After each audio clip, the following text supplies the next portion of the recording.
বাচ্চাদের খাওয়ানো পৃথিবীর সবচেয়ে কঠিন কাজ। দেখা যায় খুব চেনা খাবারগুলো একটু অন্যভাবে ওদের সামনে উপস্থাপন করলে খুব সহজে বাহিরের অস্বাস্থ্য খাবার থেকে সরিয়ে ঘরের হেলদি খাবারে অভ্যস্ত করা যায়। আজ শেয়ার করবো তেমনই একটি রেসিপি। আসসালামু আলাইকুম, সবাইকে ওয়েলকাম জানাচ্ছি আমার আজকের রেসিপি ভিডিওতে। হাতের কাছে থাকা কিছু সহজলভ্য জিনিস দিয়ে বানাবো আমার আজকের রেসিপি। এখানে আমি দুটো বড় সাইজের আলু নিয়েছি। আলুটা ধুয়ে ছিলে নিয়ে খুব পাতলা পাতলা স্লাইস করে নিব। আমি এখানে দুভাবে স্লাইস করে নিয়েছি, একটা গোল করে আর একটা লম্বালম্বি করে। এখন আমি একটা বড় পাত্র নিয়ে নিচ্ছি। এখন এতে দিয়ে দিচ্ছি নর্মাল পানি, সাথে দিচ্ছি 1 চা চামচ পরিমাণ লবণ। লবণ পানির এই মিশ্রণটা খুব ভালোভাবে মিশিয়ে নিতে হবে। এখন এতে দিয়ে দিব আগে থেকে কেটে রাখা স্লাইস করা আলুগুলো। এখানে আমি আলুগুলো কিন্তু যথেষ্ট পরিমাণ পাতলা করে কেটে নিয়েছি, কারণ এই আলুগুলো যত পাতলা হবে ততই কিন্তু ক্রিস্পি হবে। এখন আমি এটা কমপক্ষে 20 মিনিট রেস্টে রেখে দিব। 20 মিনিট পর আলুগুলো কিন্তু যথেষ্ট পরিমাণ সফট হয়ে গেছে। আলুগুলো কিন্তু এখন যে কোনো রকম ভাজ করা যাচ্ছে। লবণ পানিতে আলুগুলো ভেজানো হয়েছে মূলত এজন্য যেন আমি আলুগুলো আমার পছন্দসই যে কোনো ভাজ করতে পারি। এখন আমি আলুগুলো গাঁথার জন্য কতগুলো কাঠি নিয়ে নিব। এখানে আপনি আপনার পছন্দসই যে কোনো ভাজে আলুগুলো ভাজ করে নিতে পারেন।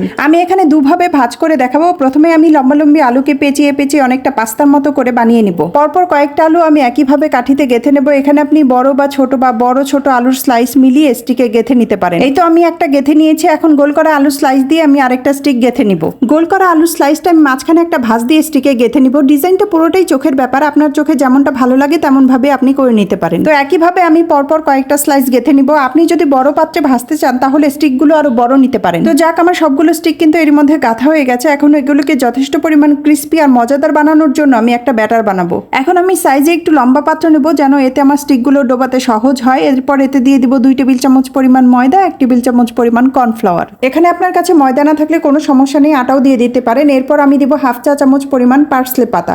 এটা অপশনাল, না দিলেও সমস্যা নেই, আমার এই ফ্লেভারটা ভালো লাগে তাই দিচ্ছি।